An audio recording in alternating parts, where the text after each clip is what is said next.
नमस्कार, कसे आहात सर्व? मस्त आहात ना? मस्तच राहा. सर्वांना सर्वप्रथम श्री स्वामी समर्थ. तुम्हाला सर्वांना आजचा दिवस खूप छान आनंदाचा आणि आरोग्यदायी जाओ. तर ह्याचा ना मी एक शॉर्ट व्हिडिओ केला होता आणि बऱ्याच छान छान कमेंट्स आल्या तुमच्या सगळ्यांच्या. तर असं नेहमी होतं बघा की जी एखादी खूप चांगली गोष्ट आपल्यापर्यंत यायची असेल ना, तर त्याला कधी कधी खूप वेळ लागतो. तर तसंच ही मी आतली जी प्रभावळ बनवायला सांगितली होती ना, तर याला जवळपास 2 महिने लागले आणि त्याचं कामही खरंच तसं झालं आहे. हे आहेत दहिवडकर सराफ, विशालदादा घेऊन आलेत. आणि ह्यातली एक अजब गोष्ट जी मी तुम्हाला सांगते की हे जे तुम्हाला सूर्यदेव दिसतात ना अखंड, तर अशी माझी इच्छा होती की पूर्वेला अशा प्रकारचे सूर्यदेव लावायचे, पण कुठे लावायचे हे कळतच नव्हतं. आणि नेमकं ह्या प्रभावळमध्ये ते आलेले आहेत आणि न सांगता मी कुठलीही डिझाईन वगैरे त्यांना सांगितली नव्हती. आणि त्यांनी स्वतःहून म्हणजे बाबांनी, दहिवडकर जे योगेश दादा आहेत ना, त्यांच्या बाबांनीही बनवली आहे. संपूर्ण हँडवर्क आहे हे आणि अखंड असे सूर्यदेव त्याच्यामध्ये विराजमान झालेले आहेत. त्यासोबतच बनवली होती ती म्हणजे स्वामींची ही छत्री.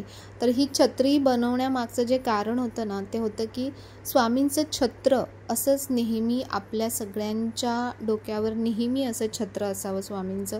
तर त्यासाठी ही छत्री बनवली आणि माझी खूप इच्छा होती की स्वामींना असं म्हणजे एखादे महाराज जसे बसतात ना, तर तसं स्वामींना बसवायचं आहे, तसं बसले पाहिजेत ते.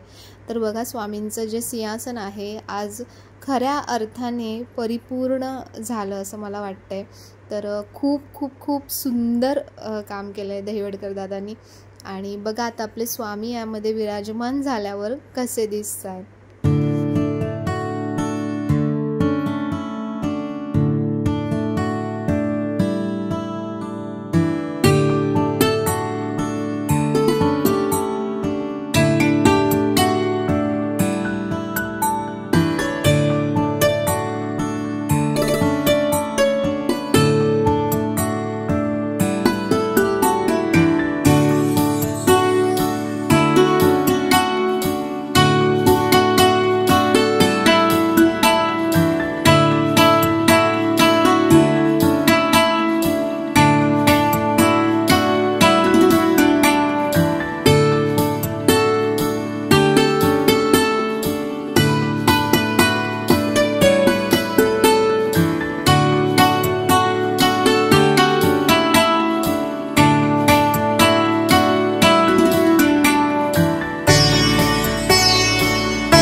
बऱ्याच पूजांमध्ये आणि बऱ्याच गोष्टींसाठी आपल्याला कुंकू आणि हळद हे सारखंच लागत असतं. पण देवपूजेसाठी आपण जे हळद आणि कुंकू वापरतो ना, ते अगदी प्युअर असणं खूप गरजेचं असतं. तर असं प्युअर कुंकू आणि हळद मी नेहमीच इकडे तिकडे शोधतच असते.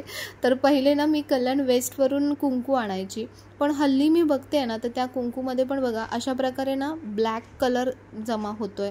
आणि माझ्या स्किनवर पण म्हणजे डोक्याच्या इथे जिथे मी कुंकू लावते ना, तिथे सुद्धा असं एक डाग जसं होतं ना तसा निर्माण होत होता. मी याच्या आधीसुद्धा हे शेअर केलं होतं. तर हे ना मी कुंकू दादांकडून मागवलं आहे, म्हणजे बाप्पा मोरियावाले आपले जे दादा आहेत, तर त्यांना सांगितलं होतं की दादा मला अगदी प्युअर हळद आणि कुंकू हवं आहे. तर हळद अजून अवेलेबल झाली नाही आहे, पण कुंकू दादांनी मला जे पाठवलं ना, मी 2 दिवस वापरलं आणि त्यानंतरच मी आज तुमच्यासोबत शेअर करते.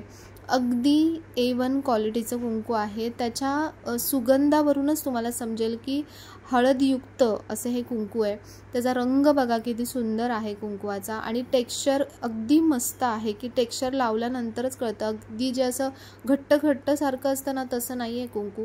तर म्हणून म्हटलं चला तुमच्यासोबत सुद्धा हे शेअर करू, कारण आपण कुंकुमार्चन करतो, कुंकुमार्चनला आपल्याला कुंकू लागतं आणि कधी कधी म्हणजे कुंकू बरेच दिवस राहतं ना, तर त्यानंतर बघा कुंकवाचा रंग बदलत जातो. जसे ओरिजिनल जे कुंकू असतं ते एवढ्या लवकर त्याचा रंग बदलत नाही, टेक्स्चर बदलत नाही. तर त्यामुळे अशा ह्या ज्या गोष्टी आहेत 2 म्हणजे हळद आणि कुंकू, हे तरी मला असं वाटतं की आपल्यापर्यंत सगळ्यांपर्यंत ना हे ओरिजिनलच पोचलं पाहिजे आणि अगदी रिजनेबल दरामध्ये. तर म्हणून दादांकडे हे खूप छान कुंकू अवेलेबल झालं आहे. तुम्हाला ज्यांना पण हवं असेल तर तुम्ही त्यांना फोन करून विचारू शकता. त्यांचा नंबर जो आहे तो मी डिस्क्रिप्शन बॉक्समध्ये दिलेला आहे. तर हे आता ना नवीनच एक उद्भवलं आहे, ते म्हणजे की जी बेडरूमची गॅलरी आहे तर तिथून एवढ्या जोरात पाऊस पूर्ण आतमध्ये येतो आहे ना की सगळं पाणी डायरेक्ट स्लायडिंगमध्ये घुसतं आहे आणि स्लायडिंगमधून ते आतमध्ये घुसतं आहे आणि तिथे जवळच बेड पण आहे. तर त्याच्यामुळे पाण्यामुळे मग फर्निचर खराब व्हायचे चान्सेस जास्त असतात. इथे समोर बघितलं पूर्ण मोकळं आहे आणि हवेची दिशा आहे, त्यामुळे एवढ्या फोर्सने पाऊस येत होता ना, तर म्हणून खूप 2-3 दिवसापासून आमच्या डोक्यात येत होतं की इथे आपण परत प्लास्टिक लावून घेऊया. सुरुवातीला आम्ही मागच्या वर्षी लावलं होतं आणि ते नंतर काढलं होतं, कारण मोकळं जरा छान वाटत होतं. तर म्हणून मला वाटलं की ह्यावेळी कदाचित तसं होणार नाही, मागच्या वेळीसारखं एवढा पाऊस असा जोरात येणार नाही. पण नाही, पावसाने काय म्हणजे काही हे केलं नाही. तर म्हणून म्हटलं नाही, पुन्हा आता लावूया. तर हे आमचे ना कडिया आहेत, ज्यांनी आमच्या घरातलं जे म्हणजे सिव्हिल जे काम असतं ना ते सगळं ज्यांनी केलं आहे, तर त्यांनाच बोलवलं पुन्हा. तर खरंच स्वामींच्या कृपेने मी तुम्हाला सांगते की अशी माणसं जोडली गेली आहेत आणि अशी माणसं भेटत गेली आहेत की अगदी हाकेच्या अंतरावर, अगदी कुठल्याही वेळेला सांगितलं तरी ते अवेलेबल होऊन जातात. इतकी जोरात हवा सुटली होती ना की ते प्लास्टिक पकडायलासुद्धा प्रॉब्लेम होत होता, पण त्यांनी अगदी व्यवस्थित मेहनतीने आणि पूर्ण मनापासून ती म्हणजे कुठलंही काम असेल ना ते अगदी मनापासून करून देतात. तसंच त्यांनी आमच्या घरातलं कामसुद्धा एकदम मस्त करून दिलं होतं सिव्हिलचं. ह्याच्या आधीच्या म्हणजे जुन्या घरीसुद्धा त्यांनीच काम केलं होतं. तर बघा, असं परफेक्ट प्लास्टिक त्यांनी लावून दिलं आणि खूप फरक पडला याच्यामुळे. आतमध्ये पाणी येणं बंद झालं आणि एक म्हणतात ना की असा एक मस्त दीर्घ श्वास घेतला की बाबा चला झालं हे एक काम. तर इथे बघा मी माझी सगळी झाडं सध्या ठेवली आहेत. एक्झोरा किती मस्त फुलं आली आहेत त्याला, म्हणजे येणार आहेत आता फुलं. तर आत्ता हा जो सीझन आहे ना, या सीझनमध्ये तुम्ही कुठलंही झाड लावा, मस्त जगतं, मस्त वाढतं. आणि खरंच पावसाळा हा सीझन आहे ना, ह्याच्यामुळे म्हणूनच आपल्याला ना सगळीकडे हिरवंगार छान दिसतं. तर तुम्हाला झाडं लावायची असतील ना तर हा एकदम बेस्ट सीझन आहे. तुम्ही मस्त भरपूर झाडं लावा. आणि इथला माझा एरिया बघा आता बऱ्यापैकी छान कवर झाला आहे मस्त. हे एक मोठं काम झालं माझं. तर फायनली मी माझं पॅकेजिंग आलेलं आहे. तर काय आहे याच्यामध्ये दिसत असेल, इथून दिसतंय का? तर हे मी फूड प्रोसेसर मागवलं आहे. भरपूर जणांना मी मागच्या वेळेला रिव्ह्यूज विचारले होते की काय करू, फूड प्रोसेसर घेऊ नको घेऊ. तर खूप विचार करून आणि सगळ्या गोष्टी ऐकून वगैरे त्याच्यानंतर मी डिसाईड केलं आहे की मला फूड प्रोसेसर घ्यायचा आहे. आणि कुठला घेतला आहे चला पहिले मी तुम्हाला ओपन करून दाखवते. चलो.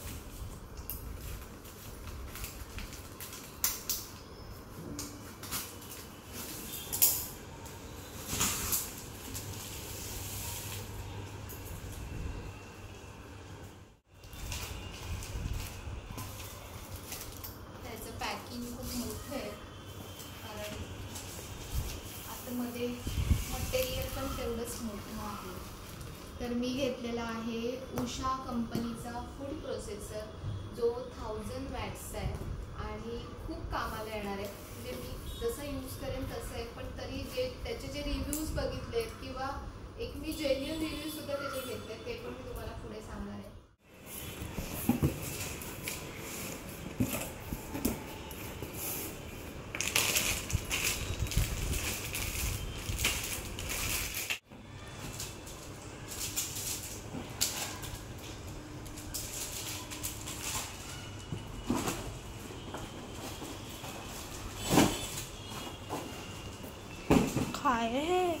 क्या है ये खजाना, त्याचं बुकेट आहे. आणि त्याच्यामध्ये बघा ही मिक्सरची जी भांडी असतात ती आहे. ती सध्या मी अशीच ठेवणार आहे, कारण ती जास्त मला एवढी यूज होणार नाही. एक ज्युसर आहे. त्यानंतर त्याच्यामध्ये हे सिट्रस ज्यूसर आहे, मस्त आहे. काय असतं ते? म्हणजे मोसंबी, संत्रं त्याचा ज्यूस काढायला पर्टिक्युलरली, किंवा कसलंही बीटरूट, गाजर सगळ्याचे ज्यूस काढायचे.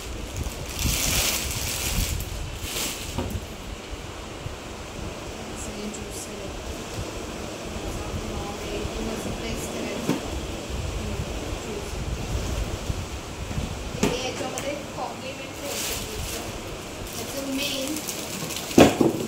त्यासाठी मी फूड प्रोसेसर घेतलंय. ते हे मेन कामाचं भांडं आहे.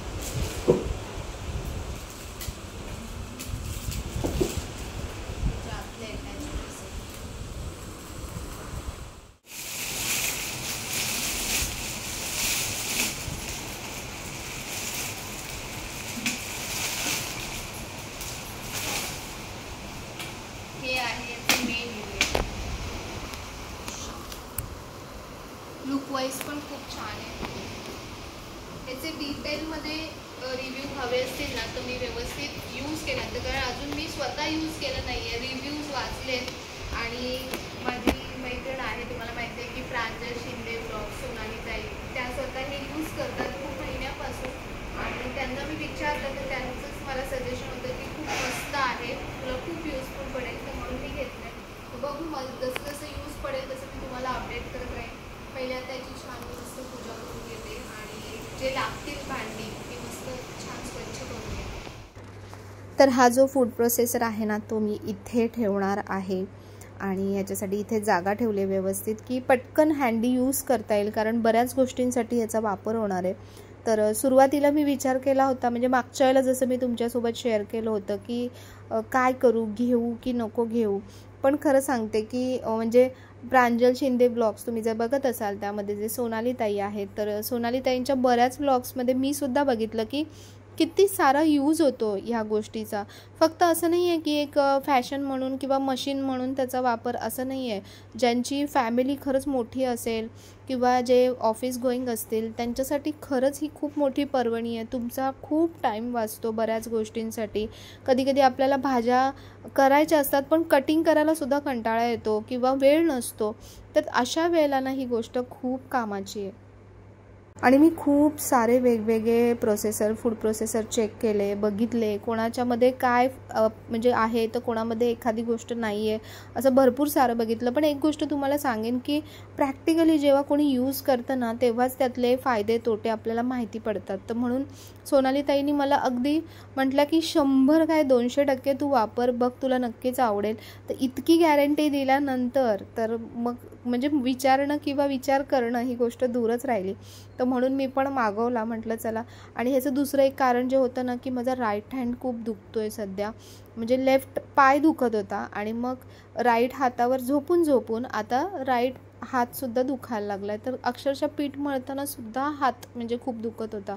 तर दोन्ही कारणांसाठी, म्हणजे एकतर आपल्याला सगळ्या गोष्टींसाठी व्यवस्थित पडावं आणि दुसरं म्हणजे हाताचं दुखणं सुरू झालं होतं, तर त्यासाठी मी ही गोष्ट मागवली आहे. तर आता मस्त सगळं स्वच्छ केलं आहे छान.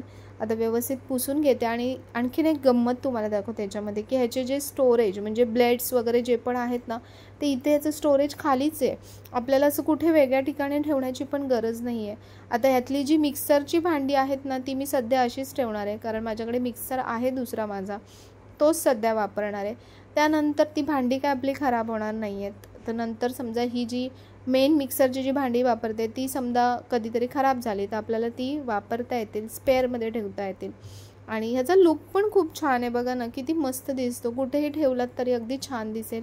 यामध्ये 3 ब्लेड्स येतात आपल्याला ह्या, एक अगदी बारीक किसण्यासाठी, त्यानंतर स्लायसिंगसाठी आणि त्यानंतर मीडियम जे आपण चॉपिंग कटिंग करतो त्याच्यासाठी अशा 3 ब्लेड्स येतात. त्यानंतर 2 वेगवेगळे प्रकारचे याच्यामध्ये ब्लेड्स येतात आतमध्ये, एक एकदम शार्प ब्लेड येतो आणि हा पीठ मळण्यासाठी आपल्याला वापरता येतो. तर सुरुवात जी आहे ना ती गोडाने करावी. तर ह्या हिशोबाने मी गाजरं आणले होते, 1 किलो गाजर आणले होते. आणि आता काही गाजरचं तसं सीझन नाही आहे, त्यामुळे ही जी आपली हलव्याचे गाजर असतात ना ते नाही आहेत, साधेच गाजर आहेत. पण तरीही गाजर बीटरूट हे आपल्या पोटामध्ये गेलं पाहिजे सारखं. तर असं तो कोणी खात नाही, तर हलवा करून ठेवला तर जेव्हा पण काही गोड खाण्याची क्रेविंग होते तर तेव्हा आपण तो खाऊ शकतो. आणि इथे हे तुम्ही मॅजिक बघत असाल, हे बघताना जितकी मजा येते ना तितकीच करताना सुद्धा मजा येते. म्हणजे तुम्ही मुलांना जरी सांगितलं ना तरी मुलंसुद्धा आवडीने करतील, इतकं भारी काम वाटतं हे. म्हणजे 1 मिनटं लागला मला फक्त 1 किलो गाजर क्रश करण्यासाठी. आणि खरंच त्याच्यासाठी मला 1 तास द्यावा लागतो. आणि हाताचं जे दुखणं सुरू झालं आहे तर त्याच्यामुळे हे होतच नाही आहे सध्या माझ्याकडून. तर म्हणून मी सांगते ना की अगदी अगदी अगदी बेस्ट असे हे ऑप्शन मला वाटलं. बघू हळूहळू अजून जसं जसं यूज होईल तसं तसं अजून बऱ्याचशा गोष्टी मी तुमच्यासोबत शेअर करेन. पण तुर्तास तर आता म्हणजे जे मी करते आहे तर तेच मी तुमच्यासोबत शेअर करते. अजून मी तेवढा वापर केला नाही. आणि एखादी गोष्ट जेव्हा नवीन असते ना तर तिला समजायला, तिच्यातल्या काही गोष्टी कळून घ्यायला आपल्याला थोडा वेळ द्यावा लागतो. तर म्हणून एकदम मी तुम्हाला असा रिव्ह्यू देत नाही आहे. फक्त जे जे माहिती आहे याच्या बाबतीत ते मी तुमच्यासोबत शेअर करते. आणि आणखीन एक गोष्ट सांगते की शॉपमध्ये ह्याची जी प्राईज आहे ती 12,500 का काहीतरी होती. म्हणजे ताईंनी तर त्या प्राईजमध्येच घेतला होता. पण मला हा ॲमेझॉनवरती सध्या ऑफरमध्ये 10.5ला पडला. तर त्याच्यामुळे मला असं वाटलं की चांगली प्राईजमध्ये मिळतो आहे आपल्याला, तर आपण नक्कीच विचार करूया. तर पहिल्याच याच्यामध्ये एवढी बाजी मारली याने. अगदी मस्त पातळ असं पूर्ण गाजराचा किस झालाय. एवढे 1 किलो गाजर किसायला जवळपास 1 तास तरी आरामात गेला असता. हात दुखले असते ती वेगळी गोष्ट, पण मस्त आहे, भारी एकदम. म्हणजे भरपूर यूज व्हायला पाहिजे याचा आणि होईल मला वाटतं. जेव्हा तुम्ही क्वांटिटीमध्ये, आपल्याला कधी कधी जेवण बनवायचं असतं, पाहुणे येणार असतात किंवा काही घरी काही फंक्शन असतं, तेव्हा आपल्याला खूप साऱ्या भाज्या, कांदा वगैरे बरंच काय काय चिरायचं असतं, तर त्याच्यासाठी एकदम बेस्ट गोष्ट आहे. काही मेस होत नाही, अगदी इझिली भांडी क्लीन होतात आणि मेन म्हणजे तुमचं काम खूप लवकर होतं. तर याला माझ्याकडून थम्स अप. तसा आपला हलवा मस्त रेडी झालेला आहे. फक्त हलवा बनवण्यासाठी जो टाईम लागला ना तेवढाच, बाकी मला अजिबात वेळ लागला नाही. बघा आपल्याकडे काही कार्यक्रम असतील तेव्हा आपल्याला असं काही बनवायचं असेल जास्तीचं, आणि हलवा तर अशी गोष्ट आहे की तुम्ही जास्तीचा बनवून ठेवलात, आठवड्याभरासाठी जरी बनवून ठेवलात तरी तो फ्रीजमध्ये खूप छान राहतो. असंच आपण भाज्या वेगवेगळ्या चॉपिंग करून ठेवू शकतो, डीप फ्रीजला ठेवू शकतो. तर कांदा वगैरे पटकन कापता येतो. मसाल्यासाठी जेव्हा वाटण बनवतो तेव्हा खूप जास्त क्वांटिटीमध्ये कांदा कटिंग करायचा असेल, भाज्या कटिंग करायच्या असतील तर अगदी दी बेस्ट गोष्ट आहे. तर मी आता दुसरी गोष्ट बनवते ते म्हणजे की मी पराठे करते टिफिनसाठी. तर त्याच्यामध्ये मी पालक घेतला आहे आणि कोथिंबीर घेतली आहे. तर नॉर्मली कसं आपण बघा कटिंग करतो तेवढं फाईन कटिंग होत नाही, आणि मग जेव्हा पराठ्यामध्ये ते मिक्स करतो ना पिठामध्ये तर ते कधी कधी बाहेर येत राहतं, निघत राहतं. तर ह्याच्यामध्ये तुम्ही बघा की कसलं फाईन चॉपिंग होतं याच्यामध्ये, एकदम बारीक असं चॉप होतं आहे की जे पिठामध्ये कुठे काय मिक्स झालं ना ते कळलंसुद्धा नाही. प्लस दुसरी गोष्ट की म्हणजे याच्यामध्येच तुम्ही आता पीठ पण मळू शकता. आता हे जे याच्यामध्ये ब्लेड दिलं आहे ना, हे ब्लेड आपल्याला काढावं लागतं आणि दुसरं जे पीठ मळायचं ब्लेड आहे ते याच्यामध्ये घालायचं आहे. पण तुम्हाला परत हे वेगळं बनवण्याची किंवा करण्याची गरज नाही आहे. यामध्येच आपलं पीठसुद्धा रेडी होतं. तर विचार करा सकाळी तुमचा किती सारा टाईम याच्यामध्ये वाचेल. तर आता ह्याच्यामध्ये पिठाचं जे प्रमाण आहे ना आणि पाण्याचं जे प्रमाण आहे त्याची थोडी काळजी आपल्याला घ्यावी लागते. आता मी हे पहिल्यांदाच केलं त्यामुळे माझी थोडीशी गडबड झाली, पण नंतर म्हणजे 2 दिवसामध्ये आता मला त्याचं प्रमाण हळूहळू कळायला लागलं. त्याच्यामध्ये कसं आहे की तुमच्या पिठाला सुद्धा किती पाणी लागतं ते सुद्धा इम्पॉर्टंट आहे. पण नॉर्मल जे त्याचं प्रमाण आहे ना, तर जेवढं पीठ घ्याल त्याच्या अर्ध किंवा त्यापेक्षा 1-2 चमचे कमी पाणी लागतं. पण माझ्या ज्या पिठाला पाणी लागतं ना ते जास्त प्रमाणात लागतं. तर अशा आणखीन पण बऱ्याच गोष्टी आहेत त्या हळूहळू शेअर करेन. पण आता सध्या बघा हे पीठ असं मस्त मळलं गेलं की म्हणजे हातानेही मळलं जाणार नाही, इतकं सॉफ्ट असं फाईन असं ह्याचं पीठ मळलं गेलं. आणि खरंच सांगू तुम्हाला की ह्याचे पराठे जे थेपल्यासारखे आपण पराठे करतो ना एकदम मस्त झाले होते. तर अशी आज माझी बरीच कामं झाली खूप मस्त. तर तुम्हाला आजचा व्हिडिओ कसा वाटला, आवडला असेल तर नेहमीप्रमाणे लाईक करा, शेअर करा, सबस्क्राईब करा. पुन्हा भेटूया अशाच नवीन व्हिडिओमध्ये. तोपर्यंत सर्वांना बाय आणि सर्वांना श्री स्वामी समर्थ.